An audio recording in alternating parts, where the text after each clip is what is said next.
show.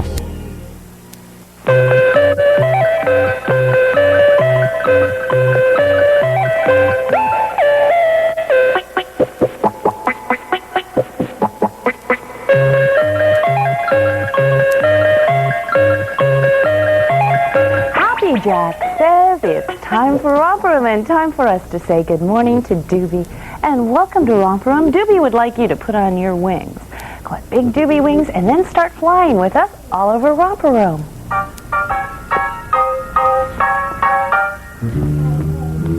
Come on, really flap those wings.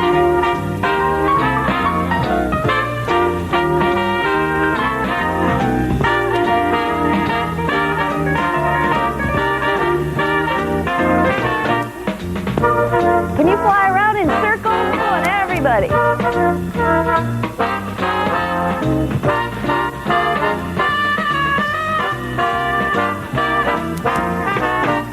Can you fly down to the floor? Come on, fly down it.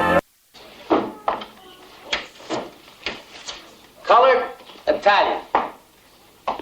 Or is it colored and Italian? Is that the way your old man talks, huh? The colored? Yeah. How about you guys? What do you say after school? Italian? Come on, man, let's talk some straight talk. Let's call a spade. You're on our side, Mr. Shop. Okay, let's talk straight. Give me some names. Come on. Nigga.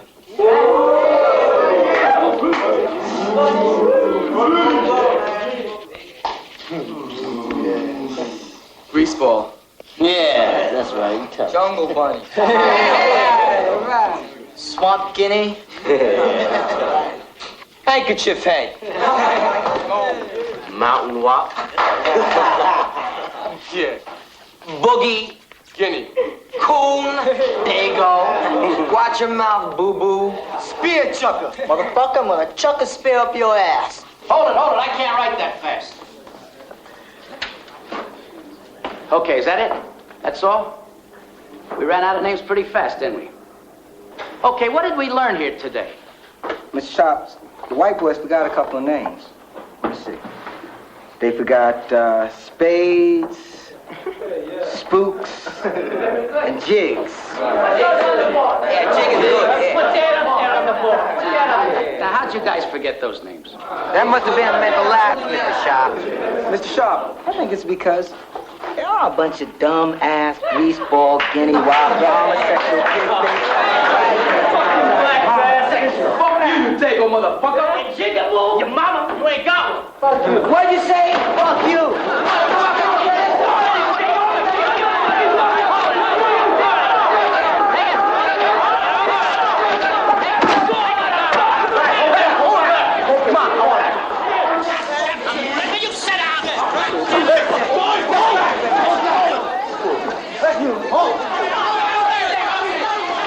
Meet you at Prince Charlie's Field, okay? Saturday.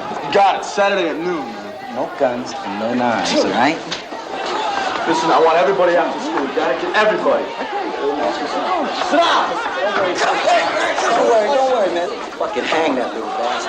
Because that's the only way you're gonna learn about brotherhood. Now hold it. What's the matter with you guys? Haven't you heard about sticks and stones will break my bones?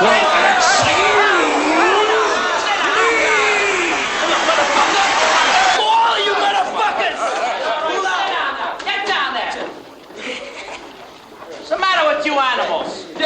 Come on now. Oh, Mr. Sharp. Any homework?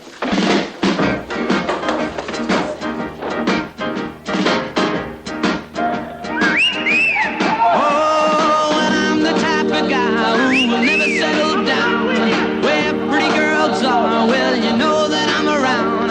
I kiss them and I love them, cause to me they're all the same. I hug them and I squeeze them, they don't even know my name. They call me the wanderer, yeah, the wanderer. I roam around. Oh, well, there's Flo on my left arm and there's Mary on my right. And Janie is the girl, well, that I'll be with tonight. And when she asks me which one I love the best, I tear over my shirt. Joe. How many people have cats? Oh, good. I gave my cat a bath. That's the only reason. Thinking about it. I'd always heard you weren't supposed to give cats baths. My cat came home and he was really dirty, and I decided to give him a bath, and it was great. So if you have a cat, don't worry about it. They love it. Sat there, enjoyed it. It was fun for me. Fur would stick to my tongue a little bit, but other than that, it was a great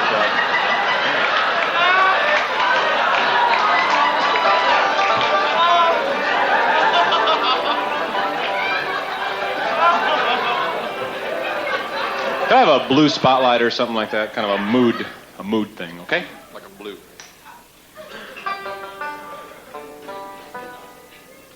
Red. Blue or red.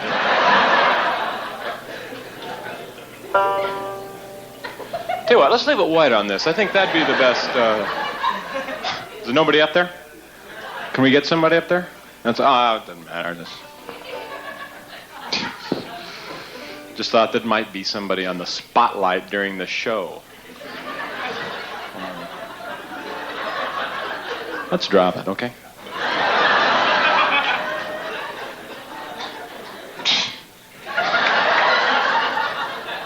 I'm sorry. This is the thing that, I come out here, I'm trying to do my act, and I'm going into a groove, I'm moving, I'm winging it out here. And I get into a thing, and I think this will be right, and then this, the auxiliary help can't seem to come up with, I don't know, I'm sorry. It's just that, it hurts you know what I mean? Because I'd come out, I'm trying to do a good show, you pay the money to get in, and you can't see one. Because I can't get a little help from the backstage crew! Excuse me!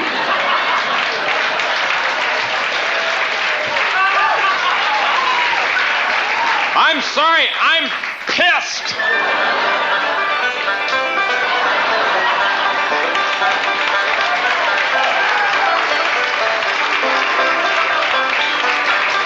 I'm sorry.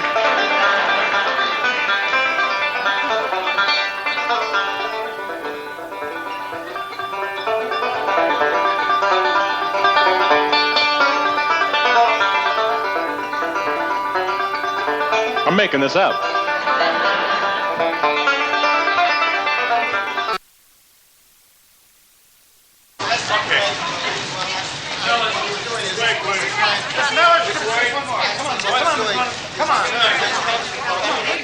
Fielding Mellish, the president of San Marcos, goes on trial tomorrow for fraud, inciting to riot, conspiracy to overthrow the government, and using the word thighs in mixed company. Please rise. Court is now in session. Judge Seymour Watson presiding. The people versus Fielding Mellish. I object, Your Honor. This trial is a travesty. It's a travesty of a mockery, of a sham, of a mockery, of a travesty, of two mockeries, of a sham. I move for a mistrial. You realize there's not a single homosexual on that jury? Yes, there is. Oh, really? Which one? Is it the big guy at the end? Call the first witness. And you remember Fielding Mellish? He's got a record. He was always being picked up at one demonstration or another. He's a bad apple, a commie. A New York Jewish intellectual communist crackpot. I mean, I don't want to cast no aspersions. Your witness. Officer Dowd, have you ever had sexual relations with a girl with really big breasts? Yes, sir, I did. Mm-hmm. And how did you find it? Very erotic. I was just checking. You swear to tell the truth, the whole truth, nothing but the truth. I do. Name? J. Edgar Hoover, Occupation? head of the Federal Bureau of Investigation. You tell the court why you're dressed like this. I have many enemies, and I rarely go out unless I'm in disguise. Mr. Hoover, in your opinion, is Fielding Mellish a threat to the security of the United States? Enough to have his phone tapped. Hello? Hello, who is this? Who is this? Hello, who is this? Can you hold on 1 second? Walter, it's for you! All right! I did it! I'm guilty! But I couldn't take it anymore. She kept tormenting me, edging me on, making a fool of me! Isn't this Epstein versus Epstein? I'm sorry. Sorry. I'm sorry to disappoint you, but I've known Fielding Mellish for years, and he's a warm, wonderful human being. Would the clerk read that statement back, please? I've known Fielding Mellish for years, and he is a rotten, conniving, dishonest little rat. Okay, I just want to make sure you were getting it. You're out of order. Name? Sharon Craig, And you are? Miss America. Oh mio bambino caro, mi piace bello, bello, vondare in Porta Rossa, a camperà l'anello, sì, ci voglio andare, e se l'ama se no. Tell the court why you think he is a traitor to this country. I think Mr. Mellish is a traitor to this country because his views are different from the views of the president and others of his kind. Differences of opinion should be tolerated, but not when they're too different. Then he becomes a subversive mother. Call Fielding Mellish. Mr. Mellish, what is your nationality? Well, you might say I have two nationalities. Are you being coy? Well, I am an American citizen and also the president of San Marcos. I would not joke with this court if I were you. Wouldn't you, or couldn't you? That's enough. Does the code name Sapphire mean anything to you? I swear to God. You swear to God, and yet you have no compunction about teaching evolution.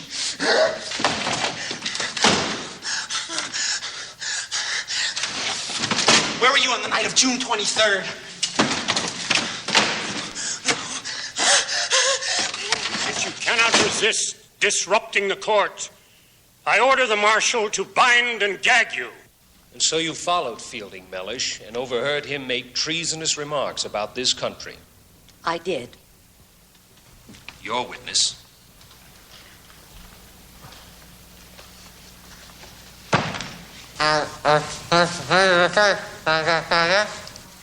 Yes, I did.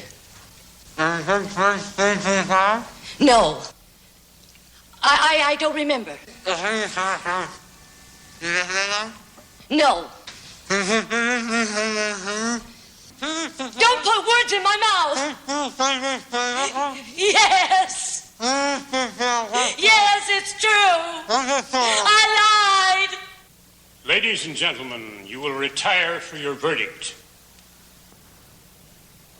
In accordance with the principles of doublethink, it does not matter if the war is not real, or when it is, that victory is not possible.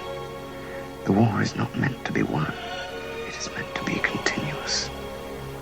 The essential act of modern warfare is the destruction of the produce of human labor. Or when it is, that victory is not possible. The war is not meant to be won. It is meant to be continuous. The essential act of modern warfare is the destruction of the produce of human labor. It is not possible. The war is not meant to be won. It is meant to be continuous.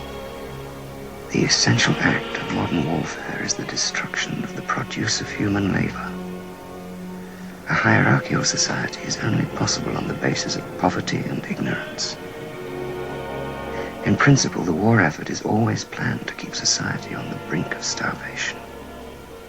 The war is waged by the ruling group against its own subjects, and its object is not victory over Eurasia or Eastasia, but to keep the very structure of society intact.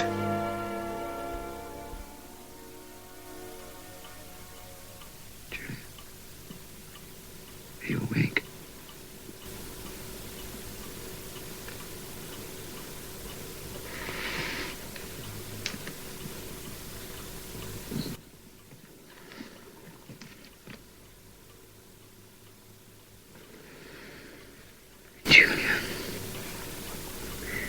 There is truth and there is untruth. To be in a minority of one doesn't make you mad. Julia, my love, I understand how. I don't understand why.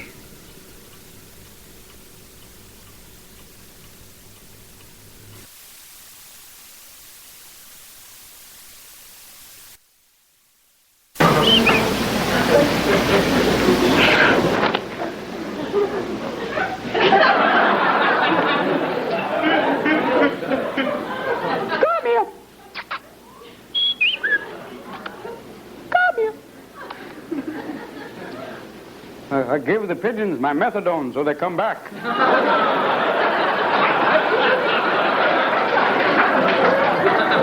here. Oop. There they go. They're going to fly. It's nice. It's nice you kids snuck back here. There's some good feelings I have to relate to you. You snuck through the force field. That's a good thing. Let me show you something I used to use in my act about 40 years ago. Let me show you here. Used to have some funny caca. Let me show you these here. They used to laugh at stupid shit in 1978. Used to put these on and do an alien. Used to come out and go, not that funny since they've landed, though. Or...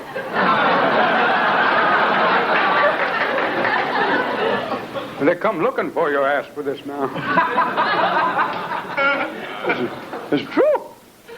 You young people don't remember the old times. Back past the turn of the century, I was there.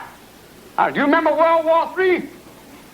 All 45 seconds of it? Do you remember? Do you remember Carter's last words, too? It was, "Thank you very much, on your own. Good night."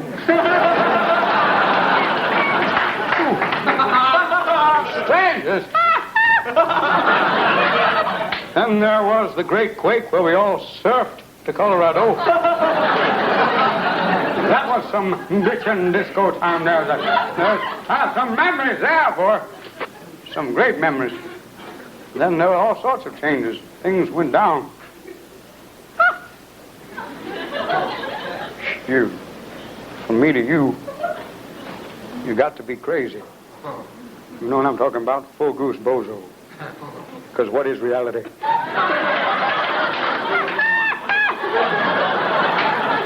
If you need a seat on the bus, you have to go, "Excuse me."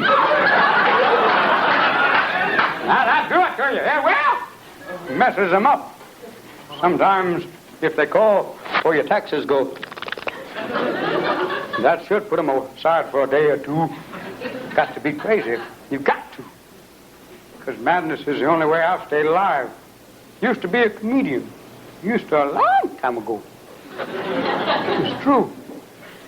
There's some good memories. It's too late now for that. Can't even jumpstart the sucker. But it doesn't matter, though.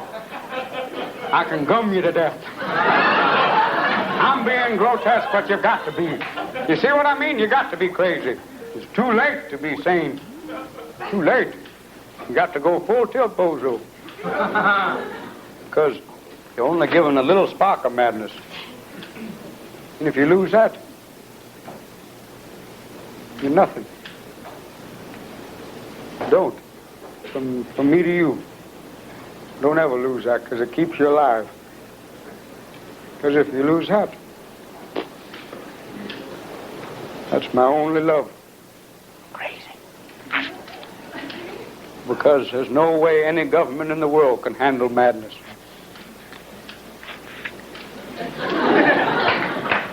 Because you got to fly above it all. Remember, angels, they have wings because they take themselves lightly. And a long time ago, crazy-ass motherfucker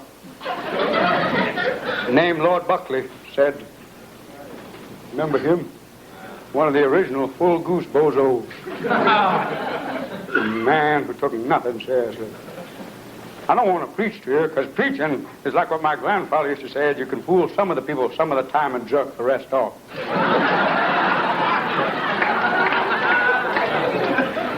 That sucks. But from me to you, keep bozo. You got to. And like Lord Buckley said, he said, people, they're kind of like flowers. It's been a privilege kind of pollinating here in your garden. Come back, I'll be here.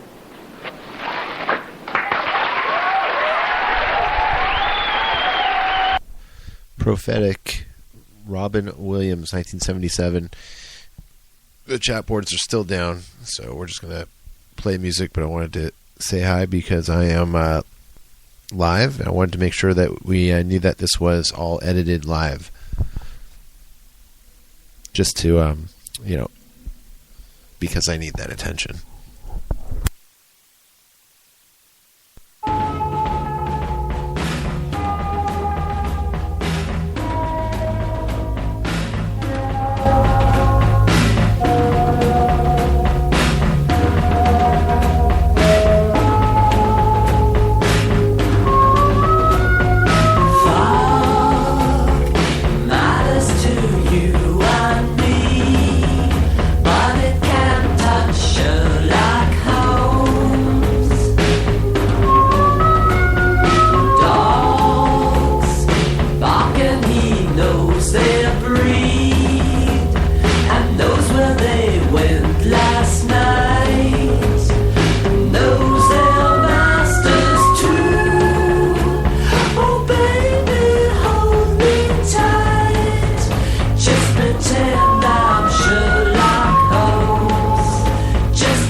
I learned that shit in New York.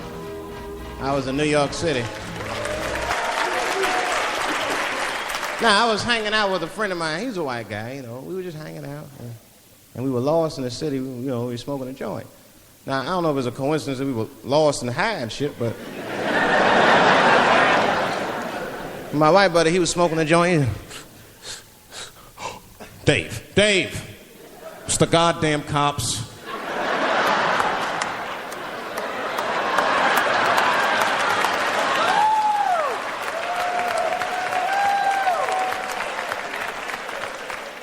I'm going to ask him for directions. I said, Chip, no! Chip, don't do it! It was too late. He was walking over there. This man was high as shit.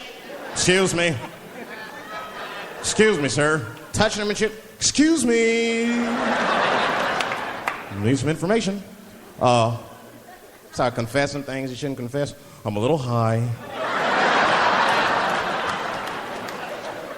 All I want to know, which way is 3rd Street? The cop was like, hey, take it easy. You're on 3rd Street. You better be careful. Go ahead, move it. Move it. And that's all that happened. That's the end of the story. Now, I know that's not amazing to some of you, but you ask one of these black fellas, that shit is fucking incredible, isn't it? I'm saying a black man would never dream of talking to the police high. That's a waste of weed.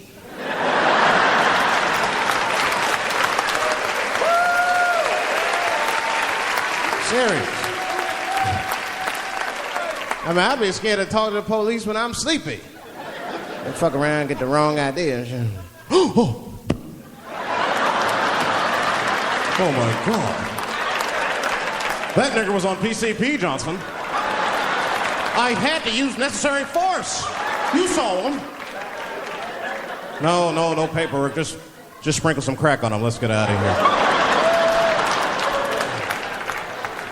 That's how it is. But at the time, I didn't think there was anything racial about it. I was just like, man, Chip, you got fucking lucky. You better be careful. But then another time, me and Chip are driving. Now, I'm not driving. Chip is driving, and he's driving a little crazy. He's been drinking. Now, I don't like to let my friends drive drunk, but, you know, I was smoking a joint. I couldn't really say shit to the guy.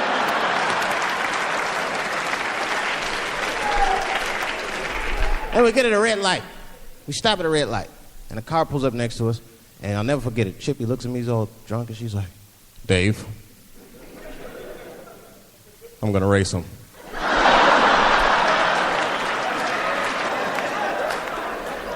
I knew it was a bad idea, but I was high. I tried to explain to him it was a bad idea, but all that came out was, well, nigga, sometimes you got to race. I don't know.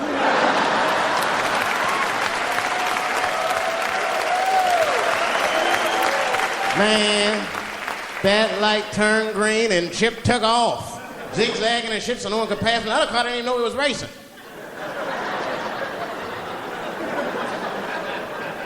Then the police seen us and pulled us over. Now you understand, I'm scared as shit. I mean, come on, the car smells like weed. I've been speeding, this man is fucking drunk. I was scared. Chip was not scared at all. It was weird. He didn't even turn his radio down. Isn't that weird a little bit? I mean, if you get pulled over, wouldn't you turn your radio down? Nobody want to get their ass beat to a soundtrack and shit. You know what I'm saying? Chip had the music blasting. We're not gonna take it.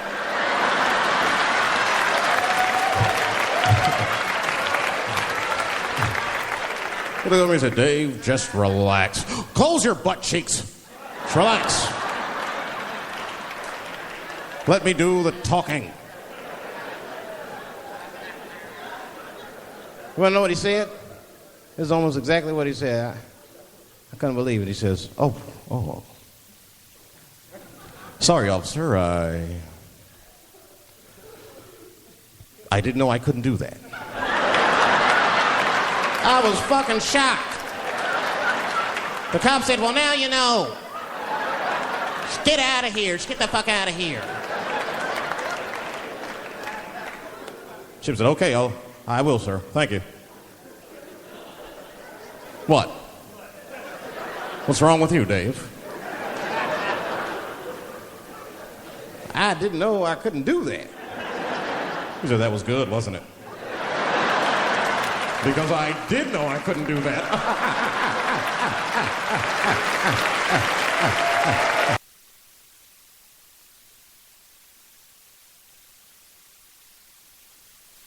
In our society, that bothers me the most is the way that men and women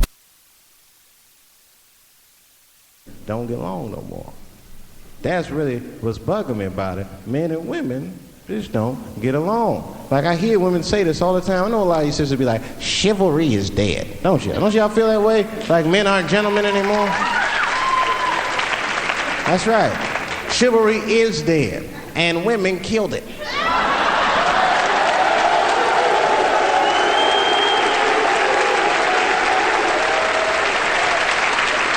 There's a fundamental difference in the way we're going to see things. We're not going to see eye to eye on this issue.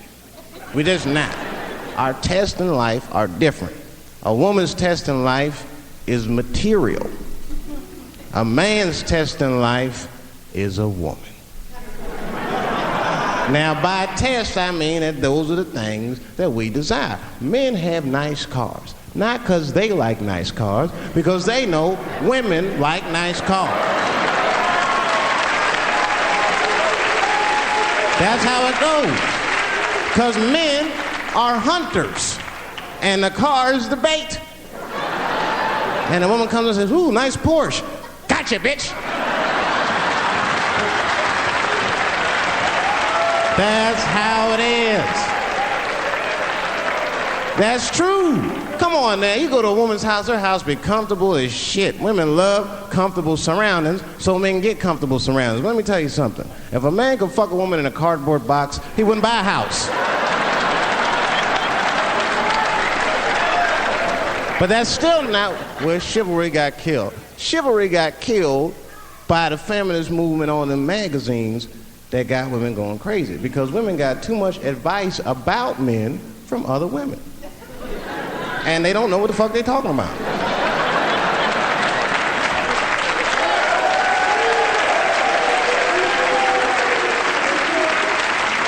It's true. I see this shit in the magazines. I don't read them, but I be seeing the cover. I be in the grocery store, fellas, you look at one of the magazines like, what is this? And they say on the cover, 100 Ways to Please Your Man by some lady. Get out of here, man. Come on. Ain't no 100 ways. That list is 4 things long. Just suck his dick, play with his balls, and then fix him a sandwich and don't talk so much. And they're gonna be happy.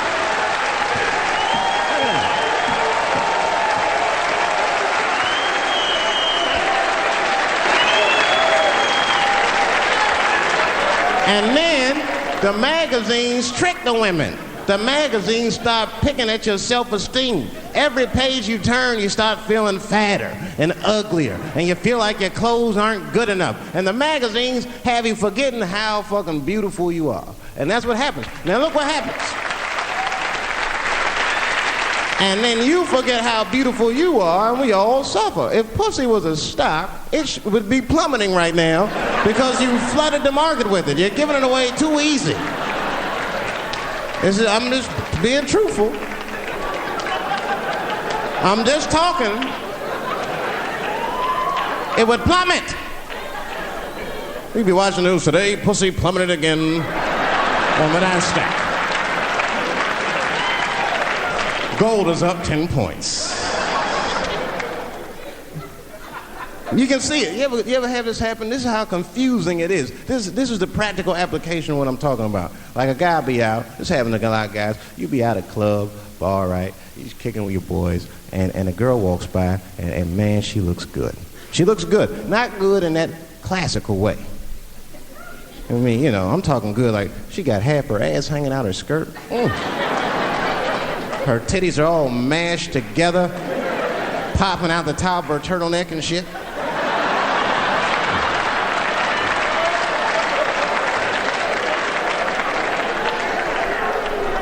And you with your buddies, right? You with your buddies, you got a couple drinks in you, and you see a girl like this, you might try to talk to her. This might not come out right. I don't know what you say, but damn, look at them titties! Right? The girl gets mad and says, wait a minute. Just because I'm dressed this way does not make me a whore. Which is true. Gentlemen, that is true. Just because they dress a certain way doesn't mean they are a certain way. Don't ever forget it. But ladies, you must understand that that is fucking confusing. Just is. Now that would be like me, Dave Chappelle the comedian, walking around the streets in a cop uniform. Somebody might run up on me. Oh, thank God. Officer, help us. Come on, they're over here. Help us. I'm like, oh, just because I'm dressed this way does not make me a police officer. You understand what I'm saying? It's like, all right, lady, fine. You are not a whore. But you are wearing a whore's uniform, I'll tell you that shit right now. Little misunderstandings can happen. And then men, we misunderstand women a lot. You know, we always undermine their feelings. You can't do that to them. You can't, because, see, feelings are, you see how they're clapping? Feelings are very important to women. They are all important. I'm just learning this shit. Everything's based on how they feel. You can hear when they tell stories. You ever hear a man tell a story, it'd be just facts. Who, what, when, where, why. It was me and Bob, we was at Safeway. Then that nigga Bob said this, then I punched that nigga, and then I broke out. That's the story.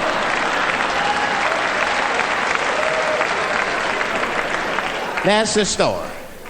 Women tell stories, all these feelings. Well, first of all, you have to understand, I was on my period, and I just talked to my mother, so I was feeling like, God damn, there's too many feelings. What the fuck happened? Get to it. Problem is all inside your But I gotta head, talk she about said it. to me. The answer is easy if you take it logically. I'd like to help you in your struggle to be free. There must be 50 ways to leave your lover. She said it's really not my habit to intrude.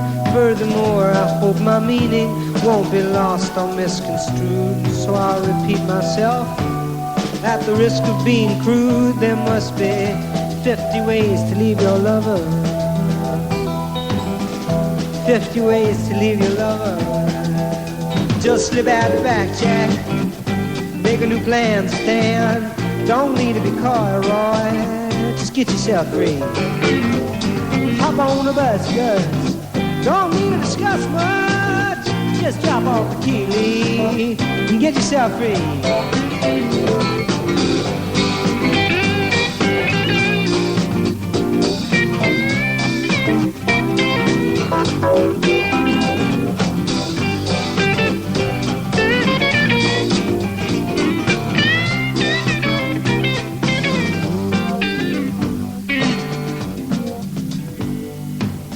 She said it grieves me so to see you in such pain. I wish there was something I can do to make you smile again. I said, I appreciate that. Would you please explain about the 50 ways? She said, why don't we both just sleep on it tonight? I believe in the morning you'll begin to see the light. And then she kissed me and I realized she probably was right. There must be 50 ways to leave your lover.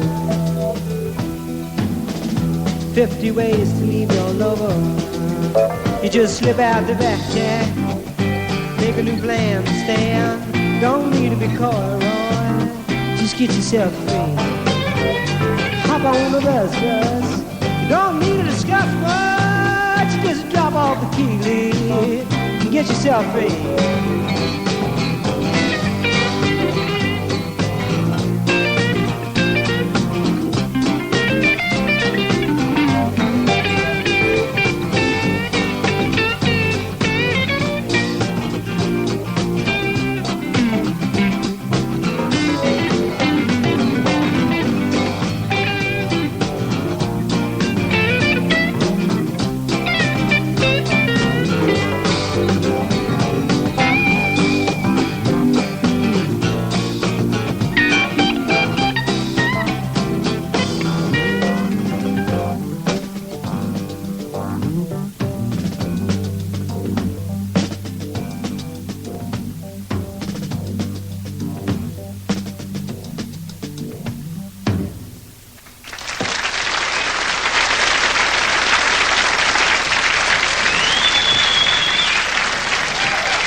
sisters, we must confront ourselves. We know that all men and women are created good. We must understand why you have gone bad.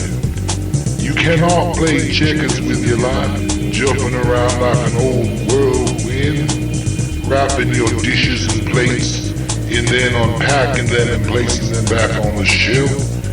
This is not the way the Jehovah One has designed you to act, unless you are willing to admit that you are a norm, a pink boy, a nene, a twig.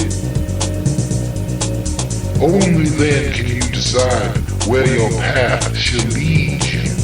But we know inherently that we are all created good by Jehovah One.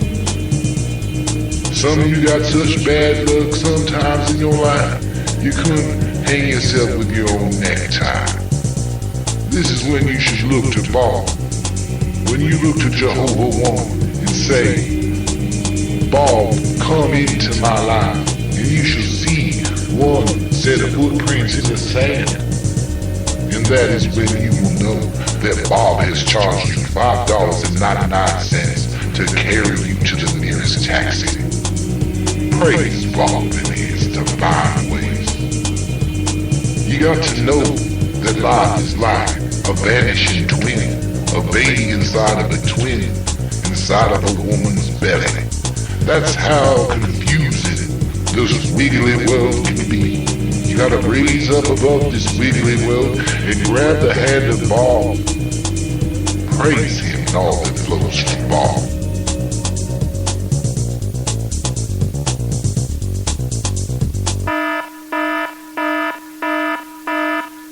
Listen to Powered Radio at 90.3 FM in Seattle. You can find us online around the globe at kexp.org. And we are beside ourselves with excitement to have this band live in studio. It's Midlake. Welcome. Hello. It's been 5 long years has. since you've been Man, here. That's too long. We'd love to start a new tradition. You know, you can stop by more frequently. Yearly. We'll start doing that. We'll just add some, just covers and seasonal songs just to make it, worth a while to come back, because we usually take way too long to get new music, so we'll throw some type of music over here. That sounds like a plan. Yeah. We'll book your next appointment before you Okay. leave. It's Midlake Live on KEXP. Why don't you start us off with a song?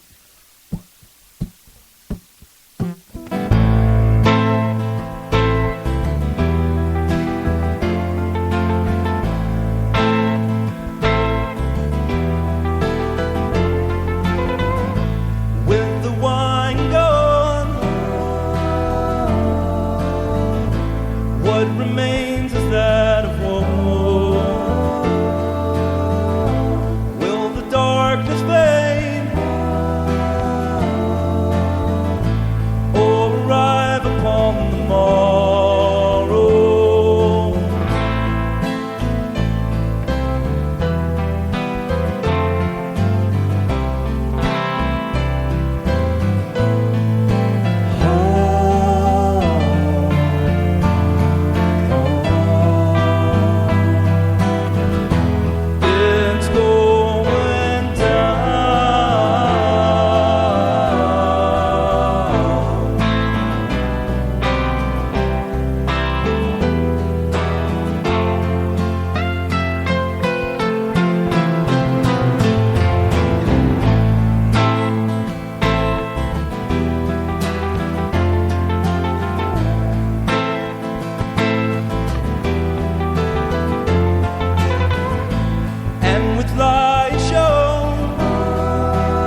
Oh, that is gorgeous. Midlake live on KEXP, a song from their new album Antiphon, and you'll be playing tonight at the Crocodile. Did I pronounce that?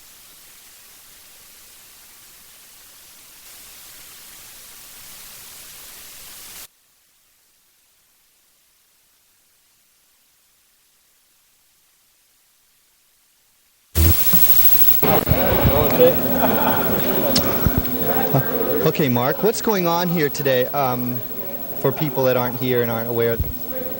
You're witnessing de-evolution in one of its highest forms.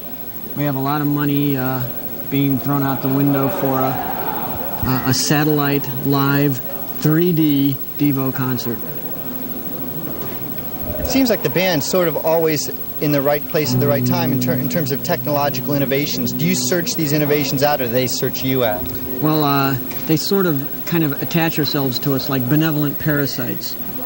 We find ourselves all of a sudden trying to figure out why our auto-pan miniature R2-D2 spotlights, which we have 15 of on stages tour, make the microphone I'm singing into freak out on certain songs, and it's the overlap of technology that allows all these horrible things to happen that other people only have bad dreams about. Is the set are the sets that we're seeing tonight as part of the 3D concert the sets that you're going to take on tour? Very similar, but there's been modifications for broadcasting so that to the naked eye, to the observer that's in this room, it'll look a lot different. There's actually a larger screen we use to project the video on in concert. It looks better in concert.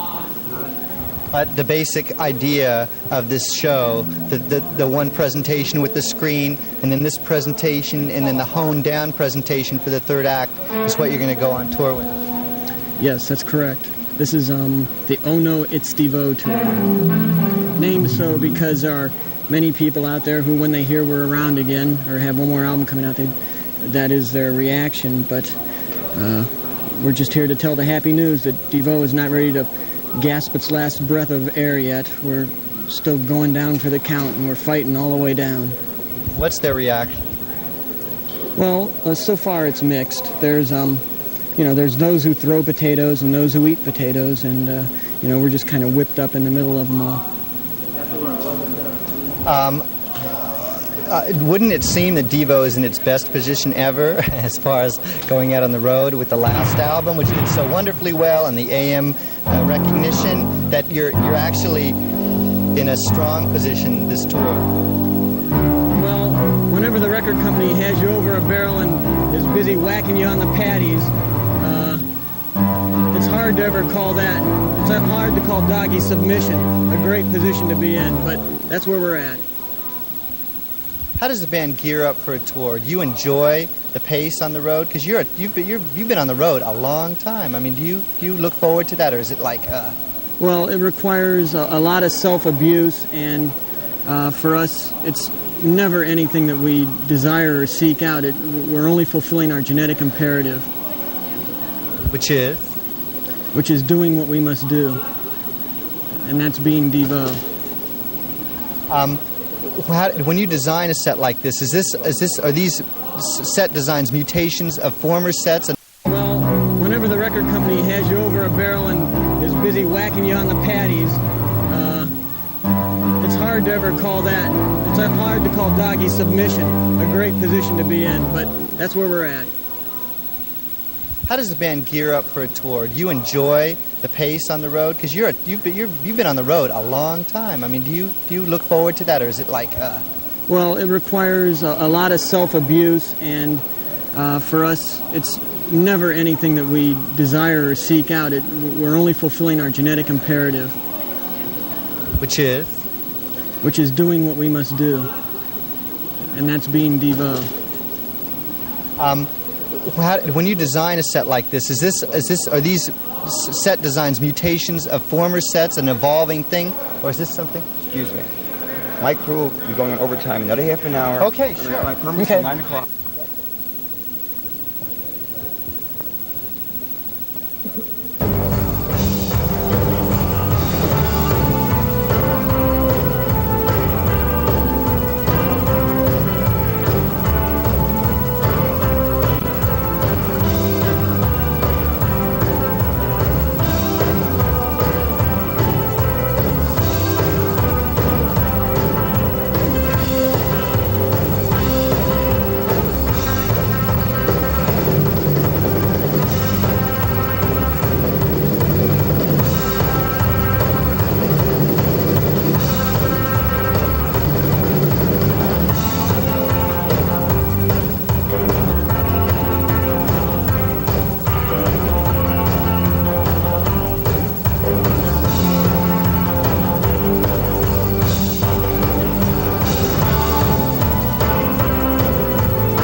So how Yeah. many projects are you going to do while you're in town here?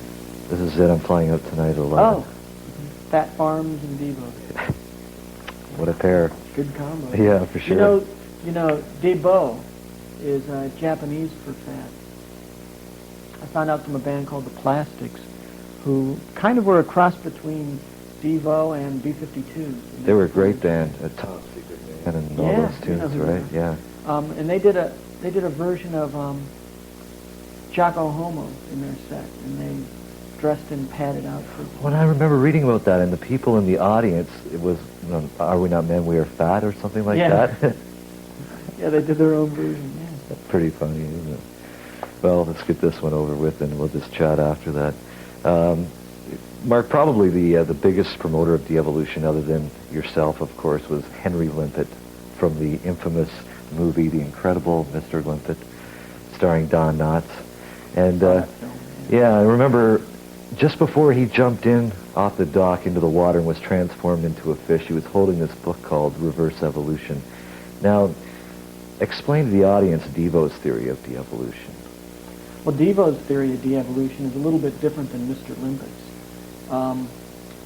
I mean, our vision of what the word means, rather than meaning going backwards, is just closer to the second law of thermodynamics, of things falling apart. And it was our description, you know, of what we saw going on around us when we lived in Akron, and we'd read the papers and watch television, watch the news, and just observe life on the planet.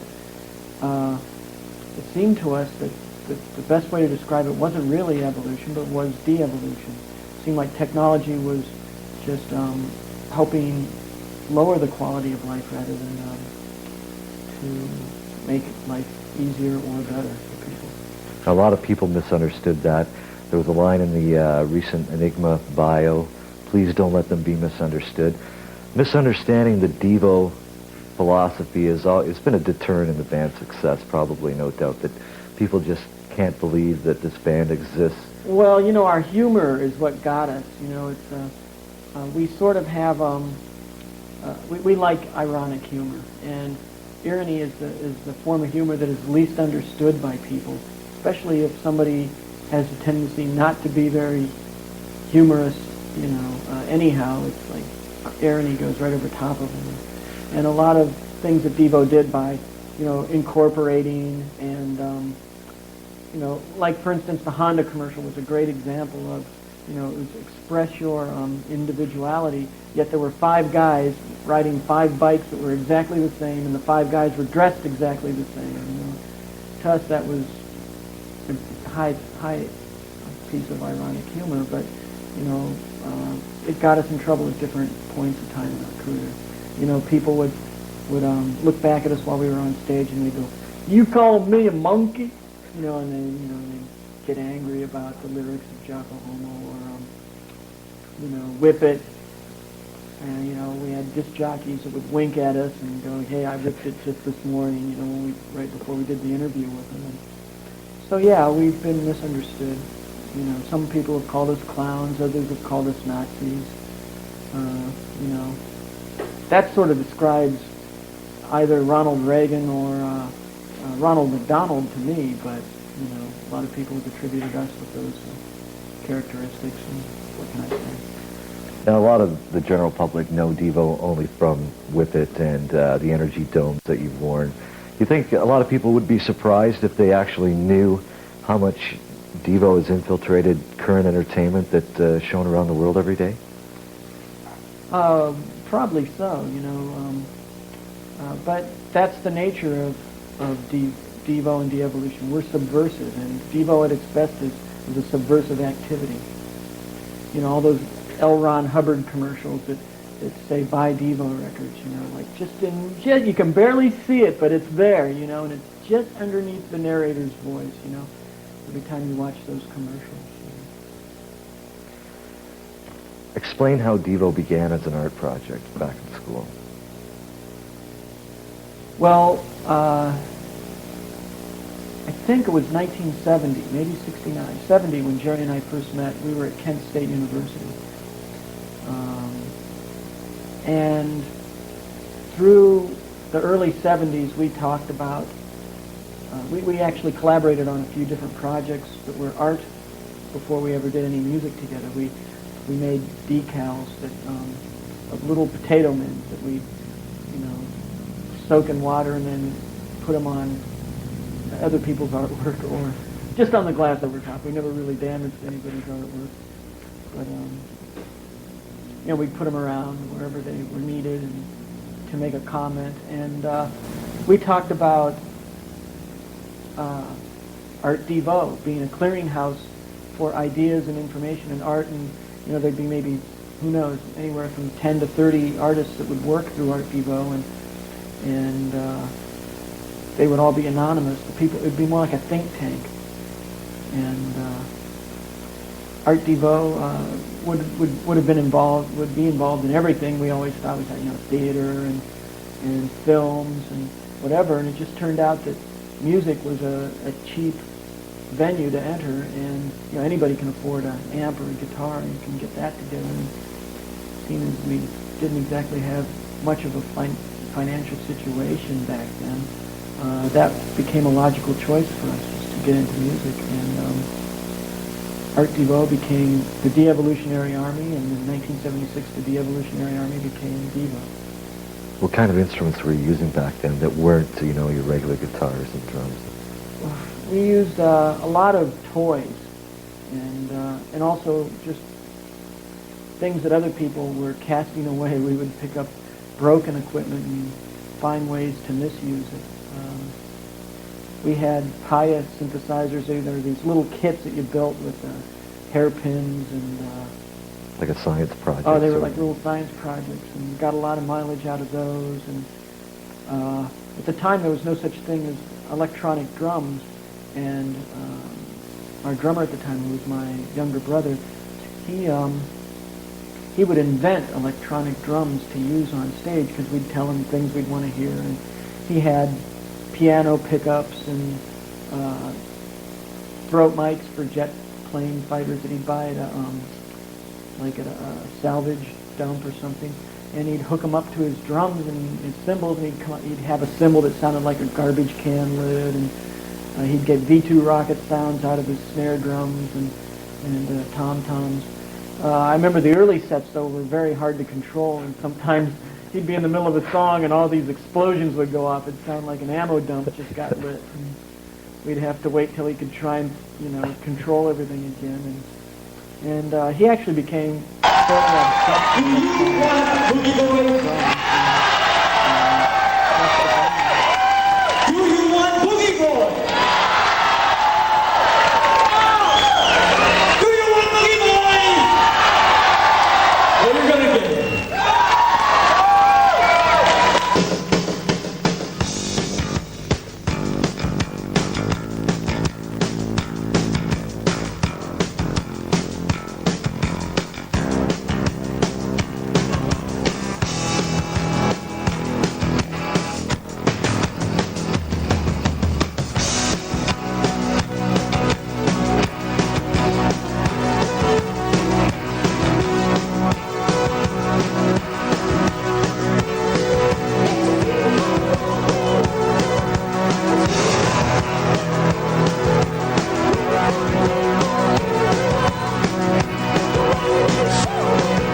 here. Let's have it again.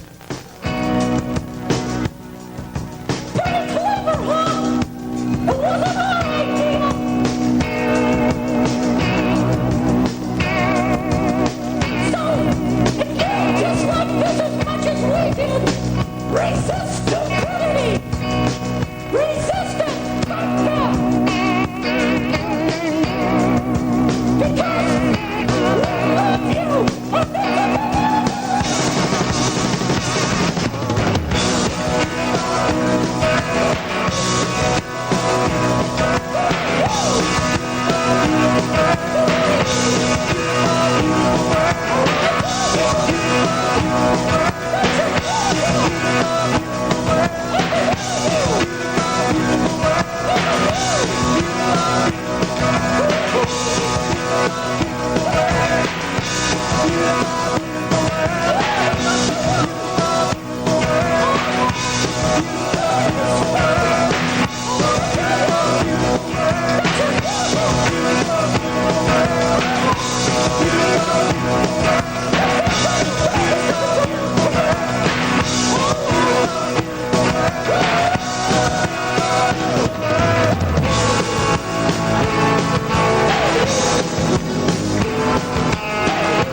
I'm a believer in schooling. I'm a believer in education. And I totally am serious when I say my career suffered because, if you can say it that way, you know, it's like I kind of, one of my biggest regrets is not having gone to music school and being properly prepared when I became a composer.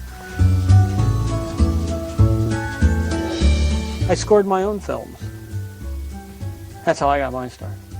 I was making little movies in Akron, Ohio. And it was before promo videos or anything, but song length was a good size for a film for us, so we made our own films and then put our own music in it. Making a living writing music, there's a lot of different, you know, you have to be a little bit creative, but there's different ways to get into it. You know, if you're at school and you know somebody that's making a movie, you know, do their music for them for free. It's not a bad way to, you know, it's a good way, might be one of the easier, more pleasant ways to get started in the business. I started by scoring TV shows first. A friend of mine who I knew from the Groundlings had created this character called Pee Wee Herman, and he'd asked me to score his live theater show, and I was always traveling with Devo and didn't get a chance to work with him, and he asked me to score his film, and I didn't get a chance to work with him because I was touring with Devo, and then he said, will you score my TV show? And by that point, Devo had signed this horrible contract where I think the record company was called the Titanic, and us and about 30 other bands all just kind of were like slowly riding it down together, huddled like rats on the end of the bow, watching the owner of the company with a big bag of money, like just rowing away from the Titanic by himself. And I said, sure, Paul, I'd love to score your TV show. when I first started the show, I was a little nervous because I didn't really go to school to be a composer. Then I just learned a lot of lessons on the job that took me about 10 years to learn what I could have learned in a couple years of school. I made quite a few errors. In fact, I didn't learn until the end of the first season about something called time code, which would have been very valuable because I spent the whole first year of Pee-wee's Playhouse, 13 episodes.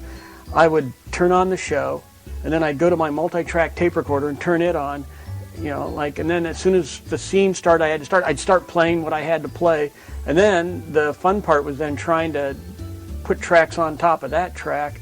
It was kind of a crazy mess, and it was only at the end of the last season where I was talking to one of the engineers on the show, and he just happened to say, "How come you never send anything locked up to picture? You just send us the mixes without time code." And I go, "What's that?" And that's when I learned, and then everything became 100 times easier after that.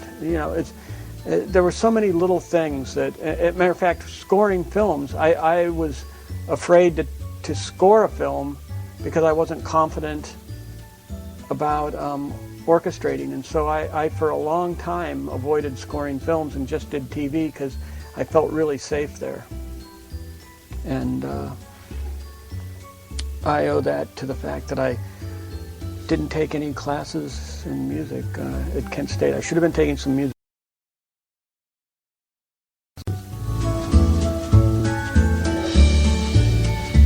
Working with Wes Anderson, I've done 4 films with him, and every one of them the process has been slightly different, and a lot of that has to do with his becoming more sophisticated at the art of filmmaking and also at working with music.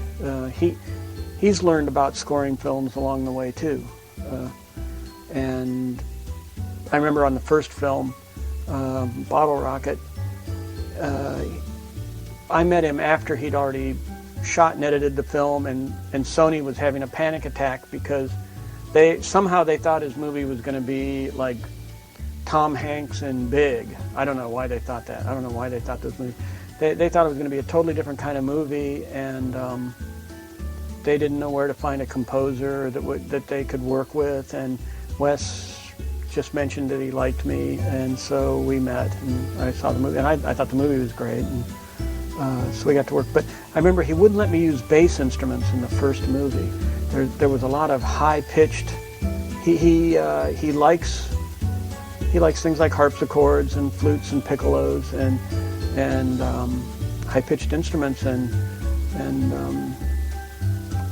I didn't even get to use a trombone until Royal Tannenbaums. I put a couple things in a MIDI mock-up for him for Gene Hackman reactions, and I remember him going, "What was that?" And I go, "A trombone," and he goes, So we ended up. So that was the first movie I got to use brass section on. To me, I see him as coming from the same place, because when I was growing up and becoming an artist, when I was just forming my ideas of what I wanted to do for the rest of my life, I was looking to people like Andy Warhol for inspiration. I was thinking, it's so great. He's not trapped by any one technology or any one kind of medium. He works with ideas, and he works with concepts, and he's got he designs fashion, and he throws great parties, and he produces Velvet Underground, and he does album covers, and he paints, and he takes photographs, and I like that kind of a career. That sounds like so much more fun. And so when we first started Devo, I don't think we were thinking of ourselves as a performance band, really. In a way, we were kind of like some sort of an agitprop thinking man's version of what, like a dummied down version could either have been Kiss for a live band, or it could have been Blue Man Group, is more like what we were thinking of ourselves. We thought we weren't going to really go out on stage. We were just going to write this stuff, and we were going to put out 3 or 4 bands called Devo, because they'd do this performance where we'd design these films, and we'd design this stage show, and we'd write this music, and we'd just have like good-looking young kids go out and do it, and we didn't have to do it. We could stay back home and just do our artwork and make our posters and come up with the next tour, whatever it was going to be. And that's what we really thought we were doing.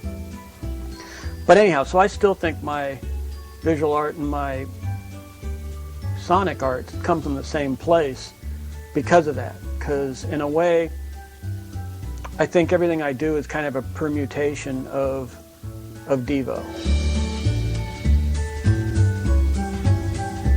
That's kind of an honor. That's a definite honor. Who do I get to thank for that? I think the online scholarship is both. I feel honored that I got chosen for my name to be on one. I hope that whoever is awarded this scholarship, I hope they feel as lucky as I feel to be part of it. Just getting to have an education in the world of music is such a great thing. There weren't really any opportunities like that when I was a kid.